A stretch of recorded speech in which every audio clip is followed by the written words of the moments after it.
ጸረ ሴማዊነት ከጥንት እስከ ዛሬ። ጸረ ሴማውያንም ሆኑ ሌሎች የአይሁድ ሕዝብን ለማጥፋት ያደረጉት ሙከራ በዘፍጥረት 3:15 የተሰጠውን የተስፋ ቃል እንዳይፈጸም ሰይጣን የጀመረው ጦርነት መሆኑን መረዳት ጸረ ሴማዊነት የፖለቲካ፣ የኢኮኖሚ፣ የማህበረሰባዊ ችግር ሳይሆን መነሻ ሐሳቡ መንፈሳዊ ይዘት ያለው መሆኑን ካልተረዳን ብዙዎች እንደ ሳቱ ስለምንስት በዚህ ዘመን የምንገኝ ክርስቲያኖች በመጨረሻ ዘመን ልናውቀው ከሚገባን ነገር አንዱ ስለ እስራኤል ነው። ብዙ ጊዜ ተሳስተው ሰዎችን ያሳሳቱ በአይሁድ ሕዝብ ጉዳይ ሁለት አይነት ሰዎች ናቸው። አንደኞቹ የእግዚአብሔርን ቃል ከሚለው ውጪ ተርጉመው በክርስትና ሃይማኖት ውስጥ የአይሁድ ሕዝብ ላይ መከራ እንዲደርስ ያደረጉ የቤተ ክርስቲያን አባቶች ተብለው የሚጠሩ ወይም ደግሞ ቴዎሎጂያንስ ናቸው። ሌላው ደግሞ ፖለቲካውን በእጃቸው ለማስገባት ሲፈልጉ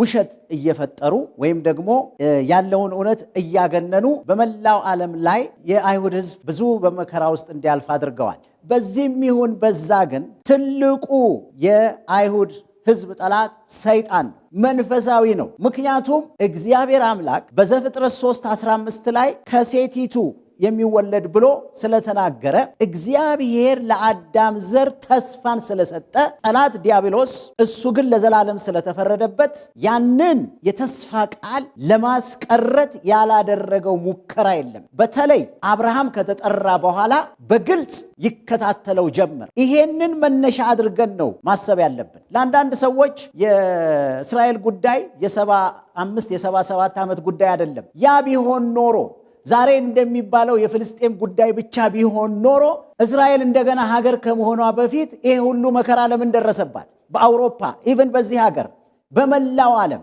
ነገሩ አሁን እንደሚወራው ቢሆን ኖሮ አይደለም።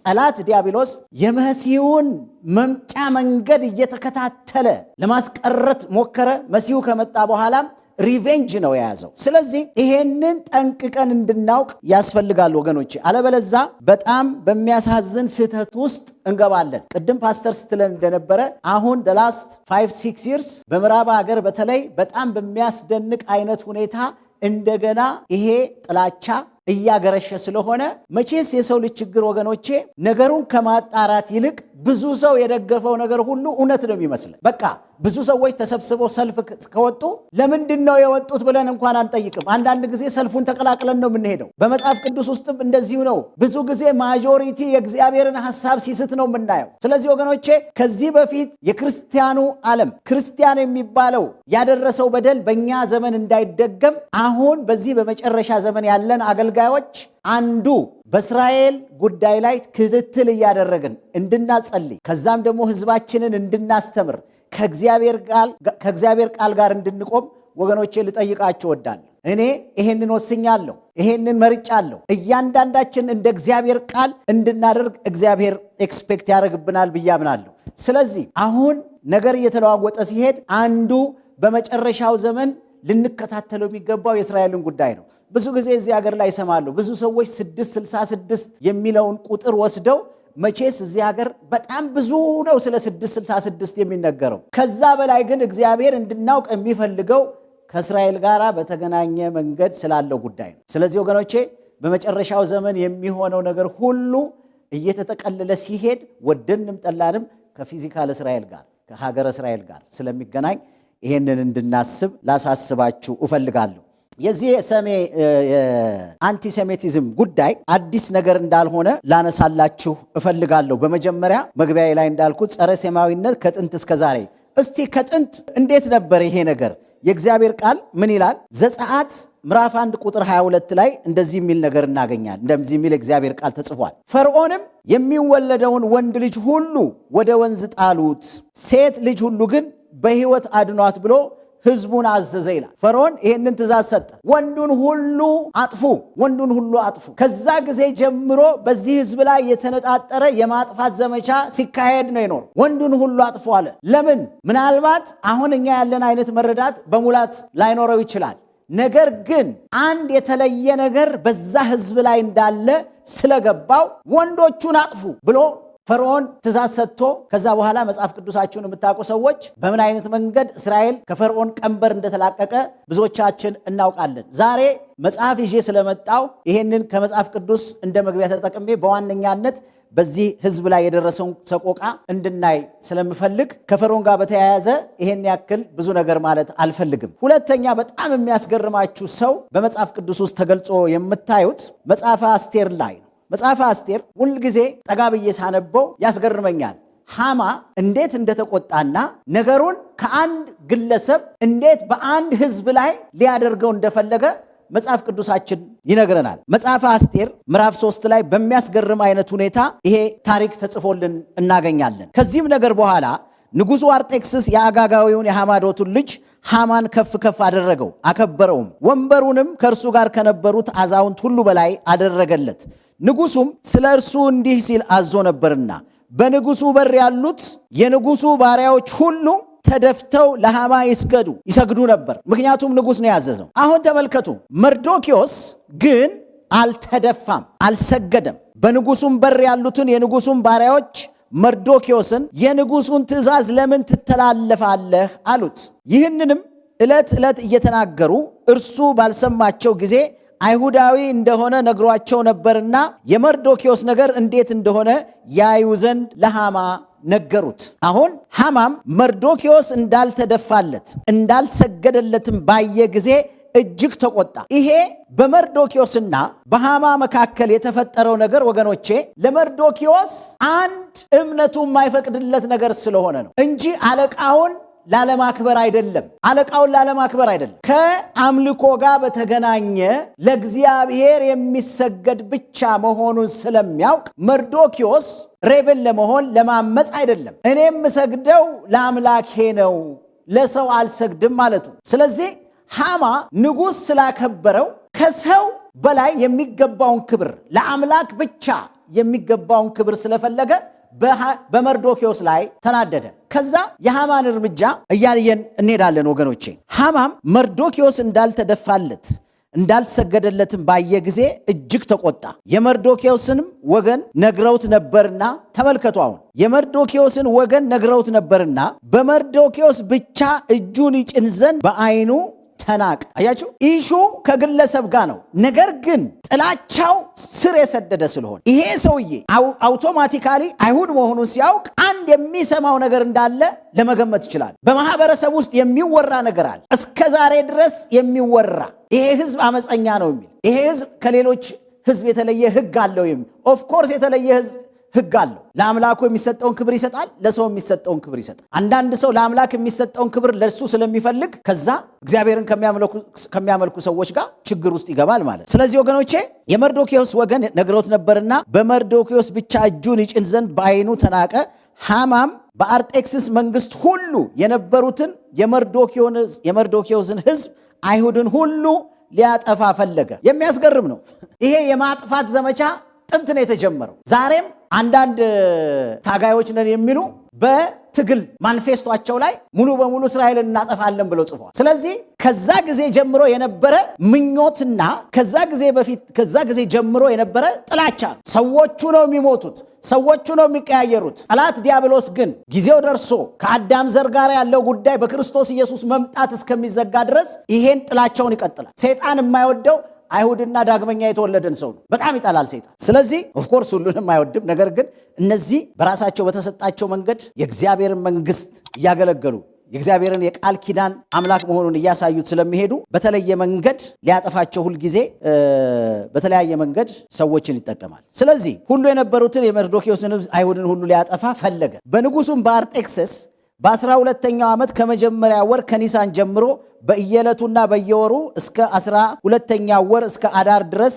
በሃማ ፊት ፉር የተባለውን ዕጣ ይጥሉ ነበር። ሃማም ንጉሱን አርጤክስስን ተመልከቱ። አሁን ሃማም ንጉሱን አርጤክስስን አንድ ህዝብ በአሕዛብ መካከል በመንግስትህ አገሮች ሁሉ ተበትነዋል፣ ህጋቸውም ከህዝብ ሁሉ የተለየ ነው፣ የንጉሱንም ህግ አይጠብቁም፣ ንጉሱም ይተዋቸው ዘንድ አይገባም። እዚህ ጋር ሃማ የሚለው ሁለት ነገር ወይም ደግሞ እውነትነትም አለው ውሸትም ነው። ምንድነው የሚለው? ህጋቸው ከህዝብ ሁሉ የተለየ ነው። ልክ ነው።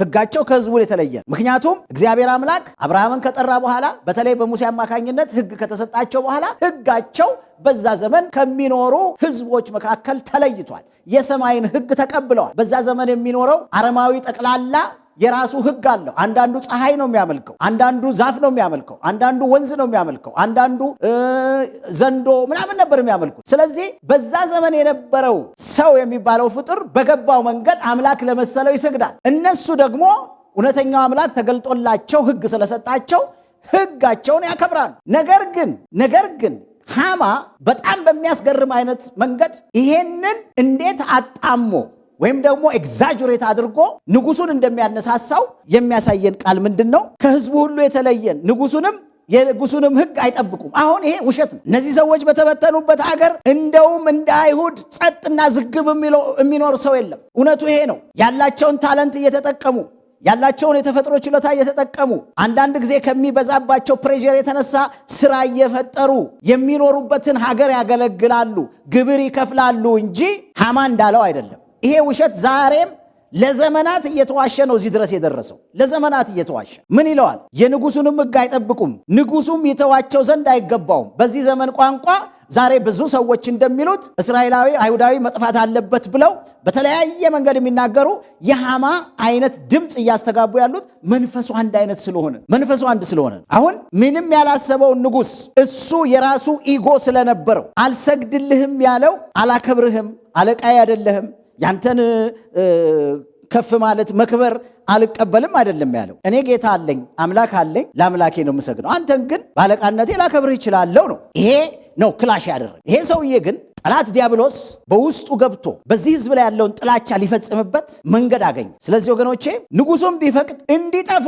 ተመልከቱ፣ ንጉሱም ቢፈቅድ እንዲጠፉ ዛሬ ተመሳሳይ ቃል የሚናገሩ ሰዎች አሉ፣ ቢመቻቸው ሙሉ በሙሉ። ነገር ግን የእስራኤል አምላክ እስራኤልን የሚጠብቅ አይተኛ ማንቀላፍ። አያችሁ፣ ንጉሱም ቢፈቅድ እንዲጠፉ ይጻፍ፣ እኔም ወደ ንጉሱ ግምጃ ቤት ያገቡት ዘንድ 10,000 መክሊት ብር የንጉሱንም ስራ በሚሰሩት እጅ እመዝናለሁ። አሁን ፋይናንሻል ሰፖርት አደርጋለሁ። ዛሬ ብዙ ፋይናንሻል ሰፖርት አለ እስራኤልን ከምድረ ገጽ አጠፋለሁ ለሚሉ ብዙ ፋይናንሻል the same thing በተለያየ አይነት መንገድ ብዙ ፋይናንሻል ሰፖርት አለ። ስለዚህ ወገኖቼ ይሄንን ይላል በሚሰሩት እጅ እመዝናለሁ አለው። ንጉሱም አሁን አያችሁ ኮንቪንስ አረገው፣ አሳመነው። ንጉሱም ቀለበቱን ከእጁ አወለቀ።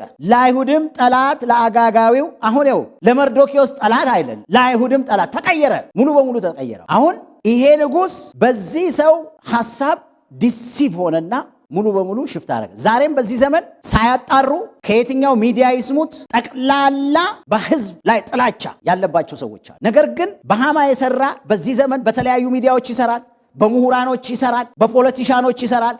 ስለዚህ እነዚህ ዝናና ስም ያላቸው ሰዎች ተናገሩ ማለት ነገሩ ሁሉ እውነት ነው ማለት አይደለም። ስለዚህ ነው ቆም ብለን በተለይ ዳግመኛ የተወለዳችሁ ወንድሞቼና እህቶቼ በታላቅ አክብሮት እጠይቃቸዋለሁ። ኮንሰርኒንግ እስራኤል ከየትም ስሙ፣ ከየትም ከልጆቻችሁ ስሙ። ዛሬ ቅድም ፓስተር ስትል እንደነበረው ወጣቶቻችንን ባያዝ የሚያደርግ በፍጥነት ኃይለኛ ኢንፎርሜሽን ስለሚተላለፍ አንዳንዱ ከሂውማን ራይት ጋር ተያይዞ ነው የሚመጣው፣ አንዳንዱ ከአፓርታይድ ጋር ተያይዞ ነው የሚመጣው በተለያየ አይነት መንገድ። ነገር ግን ይሄ ሊሆን የቻለው እንዴት ነው? የት ጋ ነው ስተቱ? የት ጋ ነው ትክክለኛ ያለው ብለን ሳንጠይቅ እንዲሁ ተነሳስተን ከእግዚአብሔር ሐሳብ ጋር እንዳንጋጭ፣ ከዚህ በፊት ቤተክርስቲያን የገባችበት ክርስቲያኖች የገቡበት አይነት ስተት ውስጥ እንዳንገባ እግዚአብሔር ይርዳል። ስለዚህ ምን ይላል? ለአይሁድም ጠላት ለአጋጋቢው ለሐማዳቱ ልጅ ለሃማ ሰጠው። ንጉሱም ሃማን ደስ የሚያሰኝህን ነገር ታደርግባቸው ዘንድ ብሩም ህዝቡም ላንተ ተሰጥቷል። አያችሁ፣ አሁን ይሄ ሰውዬ ፍቃድ አገኘ። ነገር ግን ሃማ ፍቃድ ያገኘው በእውነተኛ መረጃ በመስጠት ነው ወይ? አይደለም። መጽሐፍ ቅዱስ እንደሚለው አይደለም። የራሱ ኢጎ ስላነሳሳው። ዛሬም አንዳንድ ሰዎች የራሳቸውን ኢጎ ለመወጣት በሃይማኖት ስም ይመጣሉ፣ በተለያየ አይነት። ስለዚህ ቆም ብለን እንድናስብ እግዚአብሔር ይፈልጋል። ቆም ብለን እንድናስብ እግዚአብሔር ይፈልጋል፣ እንዳንስት ወገኖች። ስለዚህ ይሄ አዲስ ነገር አይደለም። ጸረ ሰማያዊነት በኋላ ነው ጸረ ሰማያዊነት የሚለው ስም የተሰጠው። የአብርሃም ዘር ማለት በተለይ ደግሞ በይስሐቅ በኩል የመጣው እሱን ሙሉ በሙሉ ጸረ ሰማያዊነት ልንለው እንችላለን። ስለዚህ ወገኖቼ ብሩም ህዝቡም ለአንተ ተሰጥቷል አለው። በመጀመሪያውም ወር ከወሩም በ13ኛው ቀን የንጉሱ ጸሐፊዎች ተመልከቱ፣ የንጉሱ ጸሐፊዎች ተጠሩ። ከህንድ ጀምሮ እስከ ኢትዮጵያ ድረስ ወዳሉ 127 አገሮች በያገሩ ወዳሉ ሹማምንትና አለቆች ወደ አሕዛብም ሁሉ ገዢዎች እንደ ቋንቋቸው በንጉሱ በአርጤክስስ ቃል ሃማ እንዳዘዘ ተጻፈ፣ በንጉሱም ቀለበት ታተመ። ዛሬም በብዙ ባለስልጣናት ትእዛዝ በአይሁድ ላይ የሚወጣ ጽሑፍ አለ። ስለዚህ ይሄ ሰውዬ በራሱ ተነሳስቶ ጥናት አስደርጎ ይሄ ህዝቤን በደለ ብሎ አይደለም በዛ ዘመን በነበሩ አይሁዶች ላይ እንዲያጠፏቸው ትእዛዝ የሰጠው። አንድ ግለሰብ የሰጠውን ኢንፎርሜሽን ሰምቶ በዛ ዘመን በነበሩት ላይ ተነሳ። the same thing ነው አሁን ብዙሃኑን የሚያሸብረው። ጥቂት ሰዎች ካላቸው ጥላቻ የተነሳ፣ ጥቂት ሰዎች ካላቸው የፖለቲካና የሪሊጅን አይዲዮሎጂ የተነሳ ብዙሃኑ ሳይጠይቅ ይገባበታል። ልክ እንደዚህ ንጉስ ለምን? ስለሚያምነው፣ ስላመነው፣ በሌላው በአገልግሎቱ ስላመነው በዚህም ይዋሸኛል ብሎ ስላልጠበቀ ይመስለኝ። ስለዚህ በዚህ ዘመን በጣም በሚያስገርም አይነት ሁኔታ ብዙ ድምጽ እየሰማን፣ በጣም በሚያስገርም አይነት ሁኔታ ከትልልቅ ዩኒቨርሲቲዎች በትልልቅ ፖለቲካ ሰዎች በሚገኙበት ማህበር ላይክ እንደ ዩኤን ሰዎች ተነስተው በቦልድነስ ይናገራል። ስለዚህ ወገኖቼ ባላንስ ያለውን ነገር እንድናደርግ እግዚአብሔር ይፈልግ። በጌታ የሆንን ሰዎች በመጨረሻው ዘመን እስራኤልን በተመለከተ እንዳንስት እግዚአብሔር እንድንነቃ ይፈልግ። እንደ ሃማ አይነት ዲሲቨሮች ዲሲቭ እንዳያረጉ በጣም በጥንቃቄ የሚሆነውን ነገር ቆም ብለን እያሰብን እንድናረግ እግዚአብሔር ይፈልግ። አሁን በቋንቋቸው በንጉሱ በአርጤክስስ ቃል ሃማ እንዳዘዘ ተጻፈ፣ በንጉሱም ቀለበት ታተመ። በ12ኛው ወር በአዳር በ13ኛው ቀን አይሁድን ሁሉ ተመልከቱ። አንድ ግለሰብ አልሰግድም ስላለ በጠቅላላ በአይሁድ ላይ እንዲሆን የተፈለገውን የእግዚአብሔር ቃል ጽፎልናል። ምን ይላል? በ13ኛው ቀን አይሁድን ሁሉ ልጆችንና ሽማግሌዎችን ሕፃናቶችንና ሴቶችን በአንድ ቀን ያጠፉና ይገድሉ ዘንድ ይደመስሱም ዘንድ ምርኳቸውንም ይዘርፉ ዘንድ ደብዳቤዎች በመልእክተኞች እጅ ወደ ንጉሱ አገሮች ሁሉ ተላኩ። በጣም የሚገርም the same thing ራሱን እየደገመ ነው። ቢመች ከዚህ በፊት ሆኗል። የአይሁድ ንብረት ሲዘረፍ በሂትለር ጊዜ በተለያየ ዘመን ከሀገር በኋላ አነብላቸዋል። ይሄ መንፈስ ነው። ለዚህ ነው መንፈስ ነው የምላችሁ። አንድ ከዚህ ሁሉ ማህበረሰብ ተለይቶ ለምንድን ነው የሚጠላው እንደሚባለው አይደለም። የቃል ኪዳኑ ነገር በላያቸው ላይ ስላለ ጠላት ዲያብሎስ እነሱን ሲያይ መሲሁን ስለሚያይ፣ ከመሲሁ በፊት ዳዊትን ስለሚያይ፣ አብርሃምን ስለሚያይ፣ እነ ሙሴን ስለሚያይ፣ እውነተኛውን አምላክ ለወደቀው አዳም ተስፋ ሰጥቶ ልጁ ኢየሱስ ክርስቶስ መሲህ እስከሚመጣ ድረስ እግዚአብሔር አምላክ እነሆ በሕግ በአባቶች በኩል ማንነቱን የገለጠበት ሕዝብ ስለሆነ አረማዊውን ሁሉ በተለያየ መንገድ ሲያሰግድና ሰይጣን ሲያርደው ከኖረ በኋላ እግዚአብሔር ያ የገባውን ቃል ኪዳን ሊፈጽም አንድ ሰው መረጠ። ያንን ሰው ሀገር፣ ማህበረሰብ አደረገው። የሚሰጠውን ምድር ሁሉ ተናገረ። ስለዚህ ጉዳዩ በእግዚአብሔርና በሰይጣን መካከል ነው። የፖለቲካ ኢሹ ብቻ አታርጉት። አሁን በዘመናዊ ዓለም እንደሱ አይነት ነገር አልገባበትም። ገብቶበታል፣ ምንም ጥርጥር የለውም። ነገር ግን በሌላ ሀገር በሚደረገው አይነት ጦርነት ሌላ ሀገር ላይ ሁለት ሀገሮች በድንበር ጉዳይ ሊጋጩ ይችላሉ፣ በተለያየ አይነት መንገድ ሊጋጩ ይችላሉ። ኮንሰርኒንግ እስራኤል ግን ከጥንት ጀምሮ እንደ ህዝብ ከሆኑበት ጊዜ ጀምሮ በእግዚአብሔርና በሰይጣን መካከል ያለ ጦርነት፣ ጠላት ዲያብሎስ ከዚህ ምድር ላይ ከአዳም ጋር ያለው ነገር ሊቋጭ እንደሆነ ስለሚያውቅ በዋነኛነት ይሄንን ህዝብ ይጠላል። በአዲስ ኪዳን ደግሞ ዳግመኛ የተወለዱትን ይጠላል። ምክንያቱም በዛ ውስጥ የእግዚአብሔር ነገር ስለሚል። ስለዚህ ወገኖቼ ቆም ብለን እንድናስብ እግዚአብሔር ቆም ብለን እንድናስብ። ስለዚህ ይሄ ሕፃናቶች ሴቶችን በአንድ ቀን ያጠፉና ይገድሉ ዘንድ ይደመስሱም ዘንድ ምርኳቸውንም ይዘርፉ ዘንድ ደብዳቤዎች በመልእክተኞች እጅ ወደ ንጉሱ ሀገሮች ሁሉ ተላኩ። በዚያም ቀን ይዘጋጁ ዘንድ የደብዳቤው ቅጂ ተመልከቱ። በዚያም ቀን ይዘጋጁ ዘንድ የደብዳቤው ቅጂ በየአገሩ ሁሉ አሕዛብ ሁሉ በየአገሩ ላሉ አሕዛብ ሁሉ ታወጀ። አለቀኩ። መልእክተኞቹም በንጉሱ ትእዛዝ እየቸኮሉ ሄዱ። አዋጁም በሱሳ ግንብ ተነገረ። ንጉሱና ሃማ ሊጠጡ ተቀመጡ። ከተማይቱ ሱሳ ግን ተደናገጠች። አያችሁ፣ ሃማ በቃ አሁን the job is done ያለ ይመስላል። ነገር ግን ያልገባው ነገር ይሄንን ህዝብ የጠራ እግዚአብሔር እንደማያንቀላፋ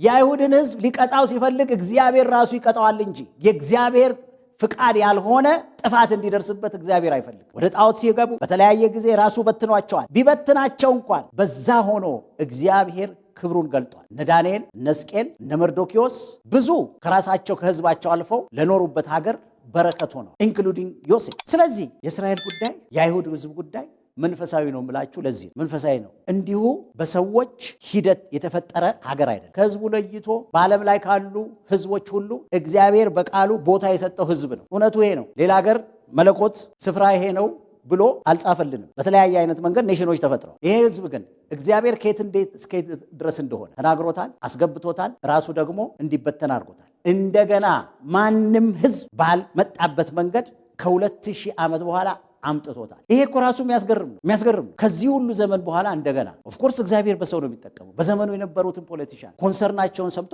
እግዚአብሔር ግን ተጠቅሞ ትንቢቱን ፈጽሞ። ስለዚህ ኮንሰርኒንግ እስራኤል አማኞች እንድናውቅ እንድንጠነቀቅ እግዚአብሔር ይሄንን ብዙዎቻችሁ ስለምታውቁት የሃማ ጉዳይ እሱን ልጨርስና ልሂድ። አንድ ቃል ግን እንደዚህ ይላል። አሁን ምዕራፍ 7 ጋር ስትሄዱ ይሄ ሰው የደረሰበትን ላንብብላችሁ። ሃማንም ለመርዶኪዎስ ባዘጋጀው ግንድ ላይ ሰቀሉት። በዚያም ጊዜ የንጉሱ ቁጣ በረደ። አያችሁ፣ ይሄ ሰው ለመርዶኪዎስ ባዘጋጀው ግንድ ላይ ተሰቀለ። እግዚአብሔር አምላክ የዓይኔን ብሌን የነካ ነው። ያ አብሮት ቁጭ ብሎ ሲጠጣት ይዝናና የነበረው ንጉስ ተቆጣ። ድሮም ሸንግሎት ነው፣ ዲሲቭ አርጎት ነው፣ ኤግዛጁሬት አርጎ ነግሮት ነው። እግዚአብሔር ባላሰበው መንገድ መጣ። ታዲያ ወገኖቼ እነ ሃማ እነ ፈርዖን በራሳቸው መንገድ ቢሄዱም ጠላት ዲያብሎስ ግን በዚህ ህዝብ ላይ ያለውን ጥላቻ አላቆመም። ምክንያቱም በቀሉ እስከ መጨረሻው ድረስ ይሄንን ህዝብ የማጥፋት ውሳኔ ያደረገ ነው ይመስል ቢሳካል። ለዚህ ነው በየጊዜው በተለያየ አይነት መንገድ በተለያየ አይነት ሲስተም በዚህ ህዝብ ላይ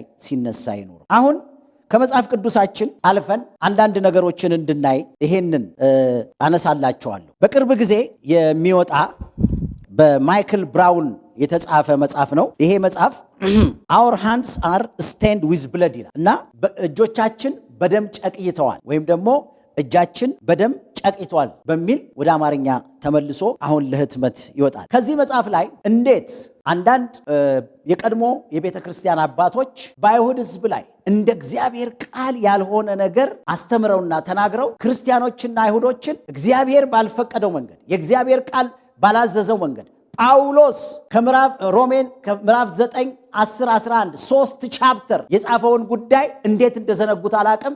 በጣም የሚዘገንንና ከሁሉ በላይ መጽሐፍ ቅዱሳዊ ያልሆነ ነገር ያስተማሩና የተናገሩትን ሰዎች አንዳንድ ነገር ለትምህርታችን ይሆናል ብዬ ስላሰብኩኝ አነሳላቸዋል። በመጀመሪያ የምናየው ይሄ ጆን ክሪስቶም ወይም ደግሞ በአማርኛ ዮሐንስ አፈወርቅ የተባለ የቤተ ክርስቲያን አባት በዛ ዘመን በጣም የተከበረ ሰው ነው። ብሩህ ይሉታል፣ ጨዋው፣ ሩህሩሁ እየተባለ በዚህ አይነት ነበር የሚታወቀው። በአራተኛ መቶ ክፍለ ዘመን የነበረው የቤተ ክርስቲያን አባት እንዲህ አይነት ጥሩ ስም ያለው ሰውዬ፣ እንዲህ አይነት በክርስቲያኑ ማህበረሰብ የተከበረ ሰውዬ እስካሁንም ድረስ በአይሁዶች ነገር ላይ በጣም በሚያሳዝን ሁኔታ ስቶ ነበረ። እንደ እግዚአብሔር ቃል ያልሆነ ንግግር ተናግሮ ለብዙዎች እስከ ዛሬ ድረስ እንኳን ላለው መጽሐፍ ቅዱሳዊ ላልሆነ ሚስ አንደርስታንዲንግ ቤተ ክርስቲያንን ወይም ደግሞ ክርስትናን በስህተት ውስጥ እንድታልፍ አድርጓታል። ኮንሰርኒንግ እስራኤል በሌላው አስተምሮ ላይ አይደል። ስለዚህ ይሄ ዮሐንስ አፈወርቅ ያለውን አንዳንድ ነገር ላንብብላችሁ። ዮሐንስ አፈወርቅ እንዲህ ብሏል። ጸሐፊው እንደ መግቢያ የተጠቀመበትን ላንብብና ቃል በቃል የተናገረውን አነብላችኋል። እስቲ ወደ ኋላ ወደ አራተኛው መቶኛ ዓመት እንሂድ። የምናነሳው ዮሐንስ አፈወርቅን ጆን ክሪሶስቶም እንጂ ሌላ ሰው አይደለም። ተመልከቱ አሁን ይሄ ጸሐፊ እንዴት እንደሚገልጠው አንድ ካርዲናል ስለሱ የሰጡትን ይጠቅሰዋል። ይህን ሰው አስመልክቶ ካርዲናል ኒውማን ሲናገሩ ብሩህ፣ ደስተኛና ጨዋ ነፍስ፣ ሩህሩህ ልብ ያለው፣ ስሜቱን በአግባቡ መግለጽ የሚችል፣ በእግዚአብሔር መንፈስ የተነካ ብለው ነበር። በጣም ከተዋጣላቸው የእውነትና የፍቅር ሰባኪዎች አንዱ ነበር። አፈወርቅ የተሰኘ ስያሜ የተሰጠውም ከዚህ የተነሳ ለዚህ ነው ዮሐንስ አፈወርቅ የተባለው። ይህ ሰው ከቤተ ክርስቲያን አባቶች እንደ አንዱ የሚቆጠር ነበር። አሁን ከእንዲህ አይነት ሰው ምን እንደወጣ ኮንሰርኒንግ አይሁድ ይሄ ሰው ጽፎታል። እንዲህ ይላል።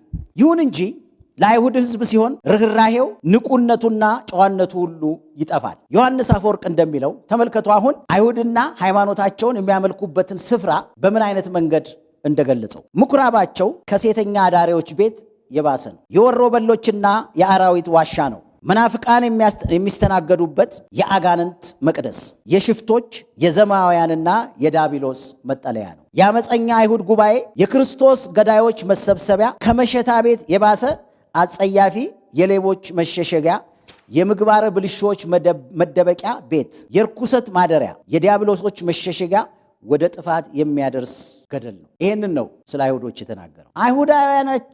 አይሁዳውያንን ራሳቸውን አስመልክቶ ዮሐንስ አፈወርቅ ሲናገር እነርሱም በተመለከተ የምለው ይህንኑ ነው። በበኩሌ ምኩራቡን እጠላለሁ፣ በተመሳሳይ ምክንያት አይሁዶችንም እጠላለሁ ብሏል። ክርስቲያናዊ ፍቅር የት ገባ? ለዚህ ነው ዘመኑ ስለደረሰ በዚህ ዘመንም ትክክለኛ ያልሆነ ቅናት በመቅናት የእግዚአብሔርን ቃል የማይለውን እያስባልን በመተርጎም የእንደነዚህ አይነትን ሰዎች መንገድ እንዳንከተል እግዚአብሔር እንድንነቃ ይፈልጋል። አስተማሪዎች የሚናገሩት ቴዎሎጂያን ተብለው ስያሜ የተሰጣቸው ሰዎች የሚናገሩትን ብዙዎቻችን በቀላሉ እንቀበለዋለን። ነገር ግን እኔ አንድ ጥያቄ አለኝ ለዮሐንስ ላፈወርቅ። አንደኛ ይሄ የአይሁድ አምላክ በእንደዚህ አይነት መንገድ የሚደረግን አምልኮ ይቀበላሉ? አስፋራስ አይኖ የትኛውም ሀገር ይበተኑ ምኩራባቸውን ሰርተው ማክሲመም የሚያደርጉት ነገር ቶራቸውን ማንበብ ነው። ከዛ ውጪ ወደ ጣዖት አምልኮ ከገቡ ያንን ፕራክቲስ የሚያደርጉት እንኳን እዛ አይደለም። ስለዚህ ዮሐንስ አፈወርቅ ይሄንን ነገር እንዴት ሊለው ቻለ ብዬ ዛሬን ይጠይቃል። እንዴት ሊለው ቻለ? ምክንያቱም ብዙ ጊዜ እነዚህ ትልልቅ የእምነት አባቶች የሳቱት ለአይሁዳውያን ወንጌል መስክረው አንቀበልም ሲሏቸው ብዙዎቹ ይናደዳሉ። ኢንክሉዲንግ ሉተር ስለሚቆጡ ስለሚናደዱ ይሄንን ሕዝብ ስያሜ ይሰጡታል። ነገር ግን ወገኖቼ ጌታችን ኢየሱስ ክርስቶስ ወንጌል ተናግረን ወንጌል ሰብከን ሰዎች አንቀበልም ካሉ እኔ መጽሐፍ ቅዱስ ውስጥ ያየው ትልቁ በአዲስ ኪዳን የእግራችሁን የጫማችሁን አዋራ አራግፋችሁ ሂዱ ነው። በቃ ይሄ ነው። ነገር ግን ክርስቶስ ያላዘዘውን ስናደርግ የእኛ ቅናት የእግዚአብሔር ቅናት እየመሰለን እግዚአብሔርን እንዴት አሳዘን ነው? እግዚአብሔርን እንዴት እያሳዘን ነው ኖርን? አሁንም ልንጠነቀቅ ይገባል። በየትኛው የአይሁድ ምኩራብ ነው አሁን ዮሐንስ አፈወርቅ ያላቸው ነገሮች የሚደረጉት? ጨርሶ እንኳን በዛ ዘመን አሁን ባለው በሰለጠነው ዘመን እንኳን በጣም ሴኩላር በሆኑበት ዘመን እንኳን ምኩራባቸው ውስጥ ይሄንን አያደርጉ። የኛ ቅናት የእግዚአብሔርን የሚያስደስት እየመሰለን የራሳችን ዶክትሪን እንፈጥራለን። አንዳንድ ጊዜ ይልቁኑ እግዚአብሔር እንዴት ያዘ። ሉተር ያንን የመሰለ ተሐድሶ ያመጣ ሰው ሴም ቲንግ ነው ያደረገው። ለአይሁዶች መሰከረ፣ ጌታን አንቀበልም አሉ፣ በሃይማኖታችን ነው የምንጸናው አሉ። ነገር ግን ወገኖቼ እምቢ ስላሉት በጣም ብዙ አይነት ትእዛዛት ንብረታቸው እንዲዘረፍ። ይሄ አይጋጭም ወይ? አዲስ ኪዳን የት ጋ ነው ያለው? የት ጋ ነው ያለው? ኢየሱስ ክርስቶስ በእኔ ስም እያስገደዳችሁ አጥምቁልኝ ብሏል? አላለም። በእኔ ስም እምቢ ያሉትን ከሀገር አባሩ ብሏል? አላለም። ፍርድ እግዚአብሔር ነው። ደስ የሚለው አዲስ ኪዳን ምስክሮቼ ትሆናላችሁ፣ ወታደሮቼ ትሆናላችሁ፣ እምቢ ያሉትን እያሰራችሁ አላለም። ስለዚህ ወገኖቼ ይህን እንድናስብ እግዚአብሔር ይፈቅዳል። ታሪክን ሮንግ የሆነውን ነገር እንዳንደግም። አሁን እየመጣ ያለው ጥላቻ፣ አሁን እየመጣ ያለው ስም ማጥፋት እየጨመረ ስለመጣ ቆም ብለን ካላሰብን በዛ ዘመን የነበሩ በጣም ጌታን የሚወዱ ሰዎች እንደተወሰዱ እኛ እንዳንወሰድ ይሄንን ማድረግ ያለብን ይመስለኛል። ሌላ ከዚህ መጽሐፍ እንዳነብላችሁ ዛሬ ያዘጋጀሁት በመስቀል ስም የተደረገው አሳዛኝ ጦርነት ካደረሰው ትንሽ እንመለከታለን። በመስቀል ስም የተደረገ ጦርነት በጣም ባጭሩ እንመለከታለን። በታሪክ እንደምናየው 3 ዋና ዋና የመስቀል ጦርነቶች ተደርገዋል። ታሪኩም 3ቱንም ጊዜ ተመሳሳይ ነበር ይላል ይሄ ጸሐፊ። በአውሮፓ በመካከለኛው ምስራቅ በኩል ሲያልፉ የቁጣ በትር በአይሁዳውያን ላይ አሳረፉ። ለምን? አንደኛ በ11ኛው በ12ኛው በ13ኛው ክፍለ ዘመን ቅድስት ሀገርን ከሙስሊሞች ነፃ ለማውጣት ቤተክርስቲያን ወታደራዊ ዘመቻ አድርጋ ነበር።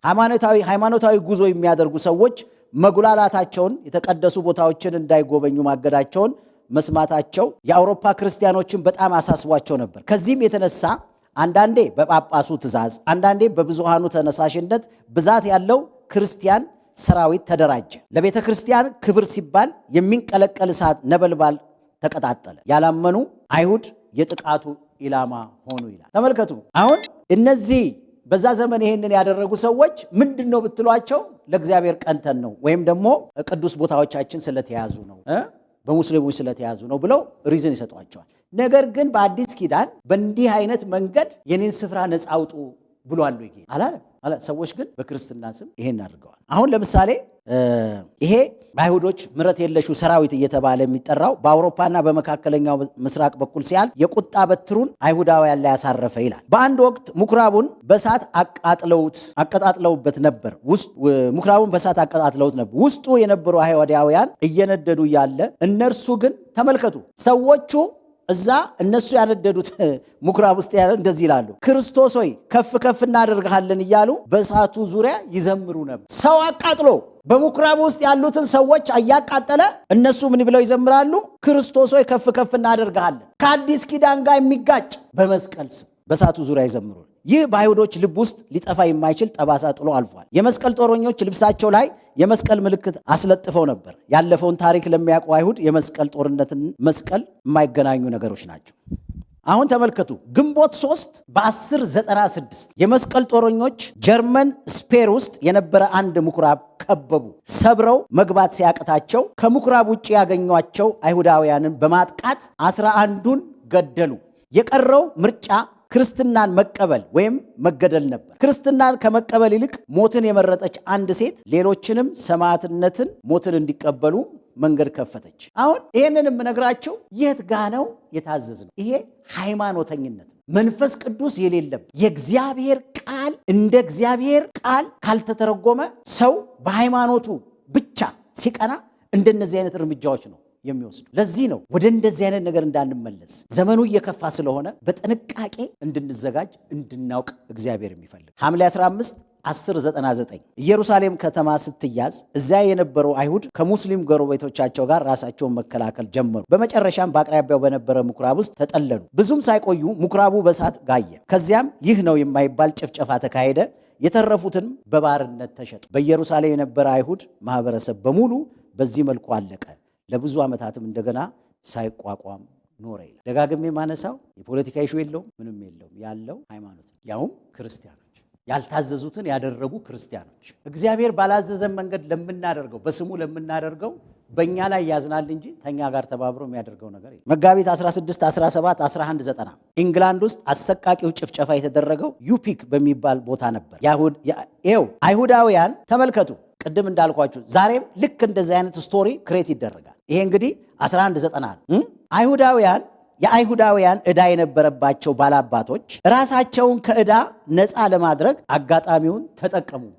የጥቃት ሰለባ የሆኑት አይሁዳውያን አንድ ግንብ መጠለያ ውስጥ ሄደው ተጠለሉ። ጠባቂዎቹ በሩን ስለከፈቱላቸው እነርሱ ሲድኑ፣ ከተማ ውስጥ የቀሩት ሁሉ ግን ተገደሉ። ገዳዮቹ ወደ ግንቡ መጠለያ እንዳይገቡ በተከለከሉ አይሁድ ተከበቡ።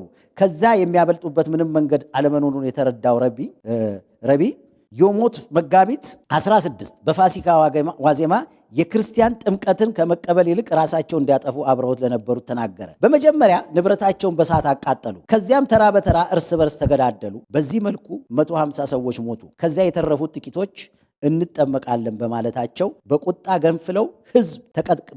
በገነፈለው ሕዝብ ተቀጥቅጠው ተገደሉ። የነበራቸውንም የዕዳ ሰነድ ወረቀት አነደዱ። አያችሁ፣ ዕዳቸውን ላለመክፈል እነዚህ ሰዎች ተበድረዋቸዋል። ስለዚህ አሁን ዕዳቸውን ላለመክፈል የሆነ ነገር መፍጠር ነበረባቸው። ዛሬ ብዙ ሰዎች የራሳቸውን ነገር ለማስፈጸም ብዙ ነገር ያደርጋሉ። ስለዚህ ማለቂያው ምንድን ነው? ኢቭን ዞ ክርስትና ተቀበሉ ቢባሉ እንኳን የዕዳውን ወረቀት ለማቃጠል በጣም የሚዘገንን ብዙ ነገር ተደርጎ፣ ጸሐፊው ምን ይላል መሰላችሁ ወገኖች? አሁን ይህ ሁሉ እንዴት ደግሞ እንደሚያራቅቁት ተመልከቱ። ለክርስቶስ ገዳዮች፣ ክርስቶስን ለሰቀሉ ሰዎች ተገቢ ቅጣት ተደርጎ ተወሰደ። የመስቀል ጦረኞቹ ለኢየሱስ እየተበቀሉ ነበር። እኔ የትኛው ኢየሱስ እንደሆነ መጽሐፍ ቅዱስ ውስጥ ፈልጌ ማግኘት አልቻለም። እኔም አውቀው ኢየሱስ ጠላትህን ውደድ ነው ያለው። እኔም አውቀው ኢየሱስ በዚህ በኩል ሲመጣ በዚህ በኩል አዙር ነው ያለው። እኔም አውቀው ኢየሱስ ለተቸገረ አብላ ነው ያለው። እኔም አውቀው ኢየሱስ በፍቅራችሁ ትታወቃላችሁ ነው ያለው። የትኛው ኢየሱስ ነው? ይሄ ኢየሱስ የሃይማኖቱ ኢየሱስ ነው። እንደ እግዚአብሔር ቃል በመንፈስ ቅዱስ ያልተለወጠ ልብ የሰራው ስራ፣ ነገር ግን ክርስቲያን ነኝ። ስለዚህ ወገኖቼ በዚህ ዘመን በጣም ሲሪየስሊ እንድንጠነቀቅ እግዚአብሔር ይፈልጋል። በመጨረሻ በጣም በአይሁድ ሕዝብ ላይ መቼስ ያልተሰየመ ያልተሰጣቸው ስም የለም። አንዱ በጣም የሚገርመው ታሪክ ተንከራታቹ አይሁድ ወይም ደግሞ የተንከራታቹ አይሁድ አፈ ታሪክ ያስከተለው መዘዝ ነው። ይሄ ደግሞ ሌላኛው ቨርሽን ነው። በአይሁድ ሕዝብ ላይ መቼስ የማይባል ነገር የለም። ባንኩን የተቆጣጠሩት ይባላል። የሆነ ነገር ሲፈጠር በጥንት ዘመን አይሁዶች ክርስቲያኖችን ልጆች እያረዱ በእነሱ ደም ነው። የአይሁድ አምላክ የሰው ደም የሚቀበል ነው እንዴ? እንደው እኮ ሌላ አምላክ እኮ ቢሆን ኖሮ እሺ፣ እንዴት ተደርጎ ነው? በጭራሽ የማይሄድ እኮ ነገር። እንዴት ነው የአይሁድ አምላክ በሰው ደም ኦፈሪንግ የሚቀርብለት? የማይሆን ነገር። ይሄ ሌላኛው በጣም የሚዘገንን ነገር ለረጅም ዘመን ያካሄደውን ታሪክ የተፈጸመውን ጉስቁልና እሱን እናያለን። ያው እንደውም ወገኖቼ ጸሐፊው የሰጠው ከላይ ርዕሱ ውሸት ውሸት ውሸት ብሎ የአይሁድን ሕዝብ አስመልክቶ አያሌ ያልተለመዱ ተረቶች ሲነገሩ ኖረዋል። ከነዚህ ሁሉ ግን ስለ ተንከራታቹ አይሁድ የተነገረውን የመሰለ በጣም እንግዳና ግራ አጋቢ ተረት የለም። አፈታሪክ እንደሚለው ተመልከቱ። አሁን አፈታሪክ እንደሚለው ኢየሱስ ለመሰቀል እየሄደ ሳለ ተጀመረ። አሁን ይውላችሁ መቼስ እንደው አንድ ቀን ጌታ ኢየሱስ የአዳምን ዘር ሰብስቦ ሪዋይንድ እያደረገ እያንዳንዱን ነገር ቢያሳየን እንደው በጣም ደስ ይለኛል። አንድ ቀን የሚሆን ከሆነ የት እንደተፈጠረ በየካልቸሩ እንደዚህ አይነት ስቶሪዎች አሉ። አሁን ተመልከቱ። ይሄ ተንከራታቹ አይሁድ እንዴት እንደተፈጠረ እንዲህ ነው የሚለው አፈታሪኩ። እንዲህ ይጀምራል። ኢየሱስ ለመሰቀል እየሄደ ሳለ አንድ አይሁዳዊ ይመጣና የእግዚአብሔርን ልጅ በጥፊ ይመታዋል ወይም ያመናጭቀዋል። በዚህ ጋጠወጥነቱ አሁን ተመልከቱ ጌታ ምን እንዳለው። በዚህ ጋጠወጥነቱ እስከ ዳግም ምጽአት ድረስ በምድር ላይ ተንከራታች ሆኖ እንዲኖር ጌታ ይረግመዋል። ጌታ ኢየሱስ ክርስቶስ ነው የሚረግመው ይህንን ሰውዬ።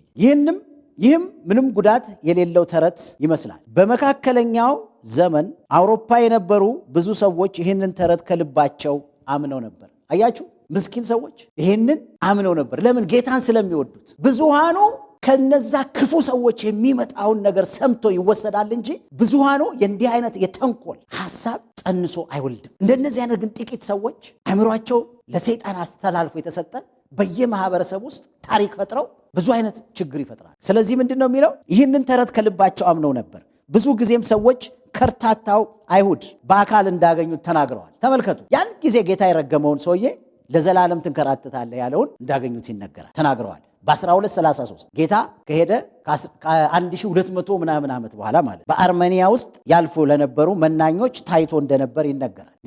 በ1223 በአርሜኒያ ውስጥ ያልፉ ለነበሩ መናኞች ታይቶ እንደነበር ይነገራል። በ1542 ጀርመን ሀገር አንድ ቤተክርስቲያን ውስጥ ታይቷል። ያን ጊዜ ጌታ የነገረው 1500 ዓመት ሞላው ይሄ ሰውዬ በየሀገሩ ሲዞር።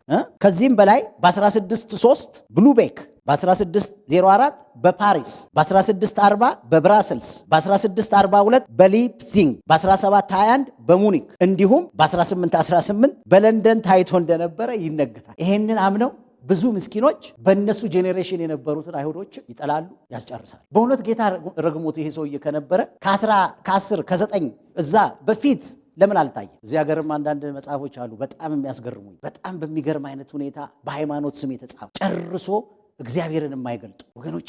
ከእንዲህ አይነት ከተረት ተጠበቁ ይላል እኮ መጽሐፍ ቅዱስ። አንዳንዱ ተረት ግን ሰዎችን ወደ ክፋት እንዲሄድ ተደርጎ ነው የሚተረተው። ሰዎች ሰዎች ላይ እንዲነሱ ተደርጎ ነው የሚተረተው። ለምን? ሰይጣን የሰውን አእምሮ ተጠቅሞ ክፉ ነገር ስለሚያደርግ። ስለዚህ ይሄ ነው ከርታታ አይሁዳዊ ከሚታወቅባቸው ስያሜዎች ጥቂቶቹ። ምናልባት ለአማርኛ ተናጋሪው አሁን ብዙ አይገባንም። አሃሹረስ፣ ካርታፊለስ፣ ቡታዲያስ፣ ቡታዲዩ፣ ቫታዲዩ እና ጁዋን ኤስፔራ ናቸው። በእያንዳንዱ ሀገር ቋንቋ ተሰጥቶታል። እንደምታውቁት የጸረ ሴማውያን አንጎል ይላል ጸሐፊ። ለዛሬ ርዕሴ የመረጥኩት ለዚህ ነው። እንደምታውቁት የጸረ ሴማውያን አንጎል በሐሰት ፈጠራ የታወቀ ነው። የጸረ ሴማውያን አንጎል በሐሰት ፈጠራ የታወቀ ነው። ስለዚህ በ12 በ15 በ16 በ18ኛው መቶ ክፍለ ዘመን ይሄ ፈጠራ አላቆመም። ዛሬም እየተፈጠረ ያኔ በተለያየ መንገድ ተፈጥሮ ሜንሊ በሃይማኖት አካባቢ ነበረ። አሁን ደግሞ በተለያየ አይነት መንገድ ራሱን እየገለጠ ነው። በ1542 ተንከራታቹ አይሁድ አንድ ቤተክርስቲያን ውስጥ መታየቱን መሰረት በማድረግ ተመልከቱ። ጀርመን ሀገር አንድ መጽሐፍ ተጽፎ ነበር። በኋላም መጽሐፉ ወደ ፈረንሳይኛ አያችሁ እንዴት እየተራባ እንደሚሄድ፣ እንዴት እየተባዛ እንደሚሄድ። ወደ ፈረንሳይኛ፣ ዳኒሽኛ፣ አስቶኒያና ጣሊያንኛ ቋንቋ ተተረጎመ። ተመልከቱ ቀስ እያለ እንዴት። ዓላማው ምንድነው? ይሄንን ህዝብ ለማስጠላት፣ ይሄንን ህዝብ ለማስጨረስ። ነገር ግን በማር የተለወሰ መርዝ ነው። ከላዩ ምን አለው? የሃይማኖት ቅናት የሚመስል የክርስቲያን አምላክ ወንጌል ስበኩ ነው ያለ። እምቢ ካሉ ተዋቸው ነው ያለ። ሃይማኖት ያለ እግዚአብሔር መንፈስ ባዶ ቀናተኛ ያደርግና በጥላቻ ይሞላል። የሪቬንጅ ሰው ያደርጋል። እግዚአብሔር ያላዘዘውን እግዚአብሔርን የሚያስደስት አይነት መልእክት ያለን ይመስልን። በአዲስ ኪዳን እንዲህ አይነት አገልግሎት አልተሰጠም። ጌታ ኢየሱስ ታላቁን ተልእኮ ሲሰጥ ወደ አሕዛብ ሁሉ ሂዱ፣ በአብ በወልድ በመንፈስ ቅዱስ ስም እያጠመቃቸዋቸው ደቀ መዛሙርት ያድርጓል። ይሄ ነው ቦተም ላይ ነው። ነገር ግን በክርስቶስ ስም ብዙ ነገር ተሰርቷል። ለምን? ሃይማኖት ያለ መንፈስ ቅዱስ፣ ሃይማኖት ባልተለወጠ ልብ ይሄን ነው የሚያደርግ። ዛሬም ይህንን እንዳናረግ እንድንጠነቀቅ እግዚአብሔር ይፈልጋል ብዬ አምናለሁ። ጸሐፊው ይቀጥላል። እንዲህ ላለው የሐሰት ታሪክ ይህን ያህል ትኩረት የተሰጠው ለምንድን ነው? መልሱ ቀላል ነው ይላል። ቤተ ክርስቲያን ለአይሁድ ሕዝብ የነበራትን አመለካከት ስጋና ደም አልብሶ ለማሳየት ነበር። ኢየሱስም በመስቀላቸው እንደ ሕዝብ በደለኞች ሆነዋል። ስለዚህም ወንጌል እውነት ለመሆኑ ምስክር እንዲሆን እየተራቡ ተመልከቱ። አሁን የጌታ ኢየሱስ ሰቃዮች ስለተባሉ ባይዘዌ ሁሉም አይሁዳዊ አይደለም ጌታን የሰቀለው። ዛሬ እኔና እናንተ በእኛ ቋንቋ ተተርጉሞ በተፈለገን መንገድ የምናመልከው የምናነበው ቋንቋ የእግዚአብሔር ቃል እያለን የምንናገርለት አይሁድ ነው የጻፈው። በአይሁድ ቋንቋ ነው የተጻፈው። በግሪክ እንኳን ቋንቋ ቢጻፍ ሰዎቹ አይሁዳውያን ናቸው። እነ ጴጥሮስ አይሁዳውያን ናቸው። ለልጆቻችን ጴጥሮስ፣ ጳውሎስ፣ ኢሳይያስ፣ ኤልያስ የሚል ስም እያወጣን አይሁድን እንጠላለን። የሚቃረን ለምን? ሃይማኖት ነው እንደዛ የሚያደርግ። ከዚህ ነፃ መውጣት አለብን። አመለካከታችን በእግዚአብሔር ቃል መቃኘት አለብን። አሁን እነዚህ ሰዎች ሪዝን ሲያቀርቡ፣ ስለዚህም ወንጌል እውነት ለመሆኑ ምስክር እንዲሆኑ ምን ተፈረደባቸው? እየተራቡ እየተጠሙ መኖሪያ ቤት እያጡ በመከራ በስደት በውርደት በመላው ዓለም መንከራተት አለባቸው። ይሄ ማቴዎስ ላይ፣ ማርቆስ ላይ፣ ሉቃስ ላይ፣ ዮሐንስ ላይ አለ። ሰዋዊ ቅናት፣ ባዶ ቅናት መስመሩን ካለፈ ለዲያብሎስ ሐሳብ ተላልፎ መሰጠትን ያመጣል። ለዚህ ነው እንዲህ አይነትን ታሪክ ዛሬ የምናገኘው። መንከራተት አለባቸው። አይሁድ ተረግመዋል፣ ክርስቲያኖች ተባርከዋል። ተመልከቱ። እውነቱ ግን የተገላቢጦች ነው። ይህ ደግሞ ክርስትና ትክክል ለመሆኑ ማስረጃ ነው። በዛ ዘመን የነበሩ ይሄንን ጀስቲፋይ የሚያደርጉት አንዳንዶቹ በዚህ ዘመን ስኮላር የምንላቸው አይነቶች ናቸው። ለእኛም ዘመን ለ21ኛው ክፍለ ዘመን የሚመጥን ውሸት ስለተዘጋጀ ነው መንቃት ያለብን። በእንዲህ አይነት ተረት ምናልባት አሁን ትንሽ ንቃተ ሕሊናችን ስለጨመረ ስላነበብን አንዳንዱ ተሰርቶ ስለነበረ አያስኬድም ስለሚባል ተመሳሳይ ነገር አይደረግም። ዛሬ ደግሞ ለዚሁ ለእኛ ዘመን ተከሽኖ የመጣለ አፓርታይድ ነው የሚባል በጣም የሚገርም በየዘመኑ ላለው ማህበረሰብ ንቃተ ሕሊና የሚመጥን የሚቀርብለት ሐሳብ አለ። እሱ ነው መታየት ያለበት። የተንከራታችሁ አይሁድ ታሪክ ሰይጣን ለዘመናት ያውቀው የነበረውን አንድ ነገር ሊያሳየን ይገባል። ጥላቻ የሞላበት እውነት ያልሆነና ጨርሶ የማይታመን ወሬ ብትናገሩ፣ ተመልከቱ ጸሐፊው የሚለንን ጥላቻ የሞላበት እውነት ያልሆነና ጨርሶ የማይታመን ወሬ ብትናገሩ፣ ተደጋግሞና ጮህ ባለ ድምፅ ብትናገሩ፣ ያ ደግሞ አይሁዳውያንን የሚመለከት ከሆነ እንደ ማንኛውም የዓለማችን ሰዎች አብዛኞቹ ክርስቲያኖችንም በቀላሉ ያምኗቸዋል። ለዚህ እኮ ነው ውሸት ሲደጋገም እውነት ይመስላል። እውነት አይሆንም በታምር፣ እውነት ግን ይመስላል። ለምን? እኔ አሁን ለልጅ አንድ ነገር እና አባቴ የነገረኝ ብሎ ጭብጥ አድርጎ ሊይዘው ይችላል። ነገር ግን መነሻ ሐሳቡ እውነትነት ከሌለው እውነት የሚመስል ውሸት እንጂ ውሸት እውነት ሆኖ አያውቅም። ይሄ ነው። አዶልፍ ሂትለር እንዲህ ብሏል። አብዛኞቹ ሰዎች ከትንንሾቹ ይልቅ ትልልቆቹ ውሸቶችን በቀላሉ ያምናሉ። እኛስ አይሁዶችን በተመለከተ የተነገሩ ትልልቅ ውሸቶችን እያመንን ይሆን? አያችሁ። ስለዚህ ወገኖቼ በጣም ብዙ ነው።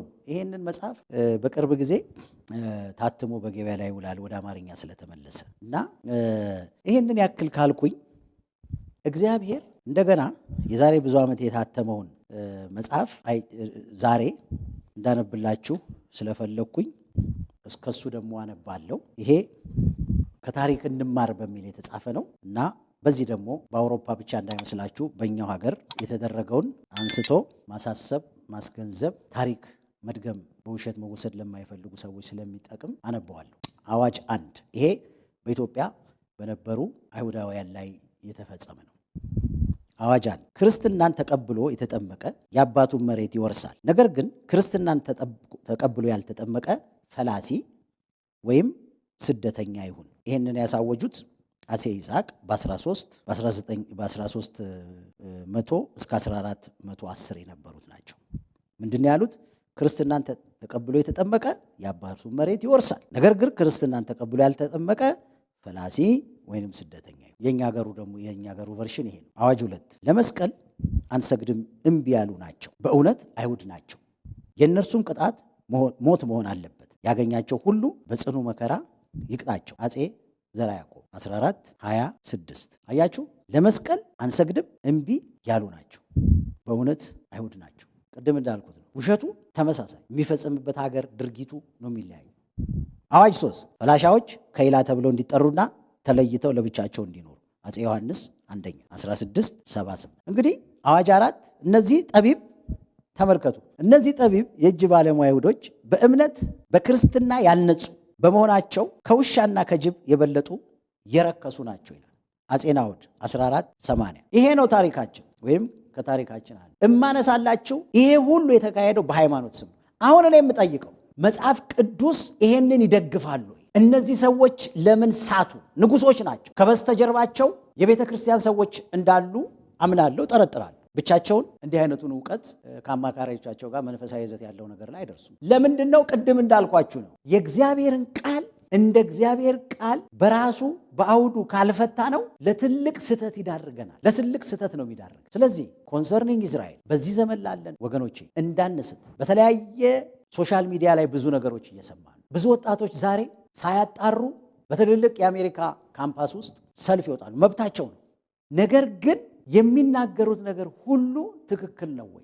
በ1991 አካባቢ አንድ ከአፍሪካን አሜሪካን ጋር ተያይዞ የተፈጠረ ነገር አለ። እነዚህ አፍሪካን አሜሪካን የራሳቸውን ቅሬታ ለማቅረብ ነው ሰላማዊ ሰልፍ ይወጡ። ነገር ግን ምንም የማይገናኝ ነገር ኒውዮርክ ውስጥ ምንም የማይገናኝ ነገር አንዱ መናገር ጀመረ። አሁን አዚፍ አይሁድ በዛ ያሉት ጥቁሮች ጠላት አድርጎ ከዛ በኋላ ልነግራችሁ አልችልም። ሰልፉ ተበጠበጠ። ይሄ 91 አካባቢ ይመስለኛል። ከዛ ለወጡበት ጥያቄ ቀርቶ ጥያቄው የአይሁድ ኢሹ ሆነ። አንድ መንገድ ላይ ሲሄድ የነበረ ምስኪን በዛ ቀን እንደተገደለ ተጽፏል። ስለዚህ ወገኖቼ በፈርዖን የጀመረው በሃማ ላይ የታየው በተለያየ አይነት መንገድ የተገለጠው በዘመናችን ያሉ ጸሐፊዎች መጽሐፍ ጽፈው በዩናይትድ ኔሽን ላይ የተነበበበት ጊዜ አለ። የሶሪያ ጄኔራል ይሁን አንድ አሁን ዘነጋው ሰው መጽሐፍ ጽፎ በ18ኛው ክፍለ ዘመን አለ። ይሄ ሰው በ18ኛው ክፍለ ዘመን አይሁዶች ክርስቲያኖችን እየገደሉ ሶሪያ ውስጥ አሁን ያለችው ሶሪያ የጻፈው እኮ አሁን ነው 30 ዓመት የሚሆነው አይመስለኝም። በዛ ዘመን የነበሩ አይሁዶች ክርስቲያኖችን እየገደሉ የፋሲካቸውን ስርዓት የሚያቀርቡት በዛ በክርስቲያኖች ደም ነው ብሎ መጽሐፍ ጽፎ አንድ ዩናይትድ ኔሽን ላይ የተገኘች ሴት ይሄንን መጽሐፍ አንብቡ ብላ በዩናይትድ ኔሽን ፊት ስለ አይሁድ ሕዝብ ይሄን ተናግራለች። ይሄንን ያክል ነው። አሁን ምናልባት ስለ እምነት የማያውቅ ሰው ሊወሰድ ይችላል። ነገር ግን የአይሁድ አምላክ የደም ቁርባን ይቀበላል። ይሄንን እንዴት ሰው ይሄንን ማገናዘብ ያቅተዋል? እንዴት ሰው ይሄን ማገናዘብ? ስለዚህ በዚህም ዘመን የሚዋሸው ውሸት የውሸቱ አይነት ይለያያል እንጂ ውሸቱ የቀጠለ እንደ ሃማ አይነት ሰዎች በዚህም ዘመን አሉ። ከብዙ ነገር በመነሳት የራሳቸውን ነገር የሚያስፈጽሙ ባለፈው ሳምንት እንዳልኳችሁ አሁን በሚቀጥሉት 2 ሳምንት ይሄን ጉዳይ እየቀጠልንበት የምንሄድ አዲስ ፕሮግራም አዘጋጅተናል። ምን የሚል ሻባት ሻሎም የሚል ከፓስተር አቢ ጋር ሆነን ነው የምናቀርበው። እንድትከታተሉ እጋብዛችኋለሁ። በአርብ በኢትዮጵያ ከምሽቱ 2 ሰዓት ጀምሮ እንደ እግዚአብሔር ፍቃድ የበለጠ እያንዳንዱን ነገር እያየን እንሄዳለን። ስለዚህ ጸረ ሰማያዊነት ከጥንት እስከ ዛሬ አዲስ ነገር እንዳይመስላችሁ። አሁን ያለችው እስራኤል ከተቋቋመች እንደገና እንደ ሀገር 77-78 ዓመት ይመስለኛል። አሁን እንደሚነገረው በፍልስጤምና በእስራኤል ጉዳይ ብቻ ከሆነ ሀገር ሳትሆን በፊት ለምን ይሄ ህዝብ ተጠላ? ለምን ይሄ ህዝብ ተንከራተተ? ነገሩ የፖለቲካ ኢሹ ቢሆን ኖሮ ነገሩ መንፈሳዊ ሀገር ሳይኖራቸው ለምን ተንከራተተ? የዛሬ እኮ 80 ዓመት ዛሬ ያለው ስቶሪ አልነበረም። ለምን እስራኤል የምትባል ሀገር አልነበረችም። ስለዚህ በዛ ዘመን ይሄ አሁን ያለው የሰሞኑ አይነት አይሰራም። ነገር ግን ሰይጣን በዛ ዘመን በነበሩበት ሀገር ሁሉ በነሱ ላይ የሚፈጥራቸው ውሸቶች ነበሩ። የውሸቱ ማስተናገጃ ደግሞ የሰው አይምሮ ነው። የሰው አይምሮ የተቀበለውን ደግሞ መፈጸሚያው እጅ ነው። በናዚዎች የደረሰውን ጭፍጨፋ ስታነቡ ሰው በሰው ላይ እንዴት እንደዚህ ያደርጋል ብላችሁ መገመት ትችላላችሁ። ኦፍኮርስ የሰው ልብ ሩቅ ነው። ብዙ ነገር እንደራረጋለን። የአይሁድን ግን ልዩ የሚያደርገው አንደኛ በእምነታቸው፣ ሁለተኛ ያላደረጉት ሰርቶ መብላት፣ አይምሮን ተጠቅሞ ፈጠራ መፍጠር። ይሄ ነው ህዝብ የሚታወቅበት። እኔ ይልቁኑ ስማርት በሆን ከእንደነዚህ አይነት ሰዎች ጋር ተጠግቼ መማር ነው የሚሻለኝ። ለምን እንጠላለን? ብዙ ነገር የሚፈጥርልህን መድኃኒት የሚፈጥርልህን አሁን ያለውን ቴክኖሎጂ የሚፈጥርልህን ለምን ትጠለዋለህ? ጠቀመህ እኮ። ሞባይል የሚባል ነገር አልነበረም፣ ፈጥሮ ሰጠ። መድኃኒት የሚባል ነገር አታውቅም፣ በሽታ ሲጨርስ ነበረ፣ መድኃኒት ፈጥሮ አመጣልህ። ቴክኖሎጂውን እያረቀቀ ተጠቅሞ ተጠቃሚ ያደረገ። ለምንድን ነው የምትጠላው? ምንድን ነው እስቲ በዚህኛው ሀገር ይሄን ነገር የፈጠራው አይነት ነው። ሰርቶ ከድህነት ሰው ሲወጣ ሀብታም ይሆናል። ከዛስ ሀብታም ሲሆን ነገሮች ይቀየራሉ። ያን ጊዜ ያልሰራው ጀለስ ይገባበታል። ከዛ በኋላ ስም ይሰጥ፣ እነሱ እንዲህ ናቸው። የዛሬ ብዙ ዓመት ድሬዳዋ ከተማ እስራኤል የሚል ኮንፈረንስ አድርገን አረሳውም። አንድ ፓስተር ያረፍንበት ቦታ መጥቶ ንስሐ ገባለሁ ዛሬ አለኝ፣ ትምህርቱን ከተማረ በኋላ። ምን ነው ስለው እኔ እዚህ ድሬዳዋ መጥተው አሜሪካኖች አንድ ነገር ነግረውኝ ነበር አለኝ። ምን ስለው እንዴ የዓለምን ገንዘብ ጠቅላላ እኮ የተቆጣጠሩት እነዚህ ሰዎች ናቸው። ስለዚህ በቃ ዳር ዲመኒክ አይነት ነገር። ኦፍኮርስ አንዳንዱ ነገር ግን ገንዘቡ እንዴት መጣ ነው? ተጭበርብሮ ነው የመጣው? ተሰርቶ ነው? እንዴት ነው የመጣው? ቤትም ሀገር የለም ወይ ነገር ሰርቶ ሳትሰራ ቁጭ ብለ ከዛ ያ እየሰፋ እያበበ እየጎመራ ሲሄድ ቅናት የሚባል በሽታ ስላለ ታሪክ ትፈጥራለህ፣ ቁጥርህ ብዙ ስለሆነ ከዛ ከቁጥርህ የተነሳ ሄደህ ትዘርፋለህ። እውነቱ ይሄ ነው። የአይሁድን ግን የሚለየው መንፈሳዊ ይዘት ስላለው። ስለዚህ ከታሪክ እንማር። ለዛሬ ይሄንን ነው ልላችሁ የምፈልገው።